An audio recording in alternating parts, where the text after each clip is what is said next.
ఇవాళ ఢిల్లీకి వెళ్లనున్నారు. ముఖ్య నేతలు ఖర్గే, సోనియా, రాహుల్, ప్రియాంక గాంధీతో భేటీ కానున్నారు.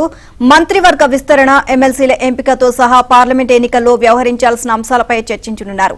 సోనియా గాంధీని తెలంగాణ నుంచి పోటీ చేయాలని విజ్ఞప్తి చేస్తూ పీఏసీ చేసిన తీర్మానాన్ని అధిష్టానానికి అందించనున్నారు.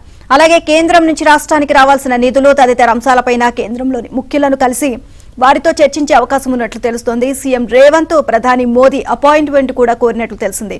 కాసేపట్లో ఢిల్లీ వెళ్లనున్న రేవంత్ సాయంత్రానికి హైదరాబాద్ చేరుకోనున్నారు.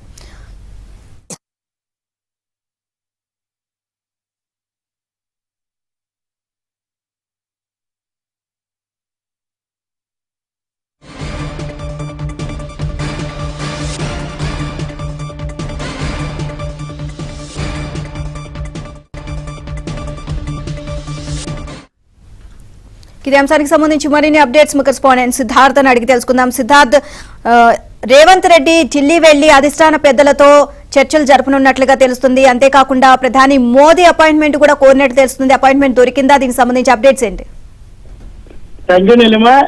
మరి కాసేపట్లోనే సీఎం రేవంత్ రెడ్డి ఢిల్లీకి వెళ్లనున్నారు.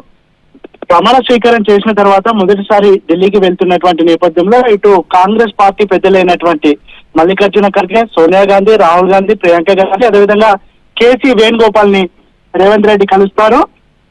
నిన్న పిఎస్సి సమావేశంలో కొన్ని కీలకమైన నిర్ణయాలు తీసుకున్నారు.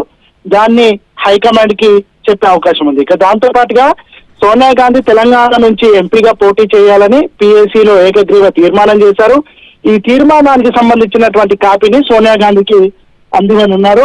దాంతో పాటు ఈ నామినేటెడ్ పోస్టుల భర్తీకి సంబంధించి కూడా పిఎస్సిలో నిన్న చర్చ జరిగింది. ఆ అంశానికి సంబంధించిన చర్చ కూడా జరిగే అవకాశం ఉంది. దాంతో పాటు మంత్రివర్గ విస్తరణకు సంబంధించిన అంశం కూడా చర్చకు వచ్చే అవకాశం ఉంది. దాంతో పాటు ఎంపీగా ఉన్నప్పుడు రేవంత్ రెడ్డికి క్వార్టర్ ఇచ్చారు. దాన్ని ఈ రోజు ఖాళీ చేసే అవకాశం ఉంది. దాంతో పాటుగా మొన్నటి వరకు కేసీఆర్ ఉన్నటువంటి నివాసాన్ని అధికారికంగా రేవంత్ కి కేటాయించారు. దాన్ని ఈ రోజు పరిశీలించి దాంట్లో మార్పులు చేర్పులు ఏమైనా ఉంటే చేసే అవకాశం ఉంది. ఇక మోడీ అపాయింట్మెంట్ కి సంబంధించి ఒకవేళ మోడీ అపాయింట్మెంట్ ఇచ్చినా రేవంత్ రెడ్డి కలిసే యోచనలో లేరు.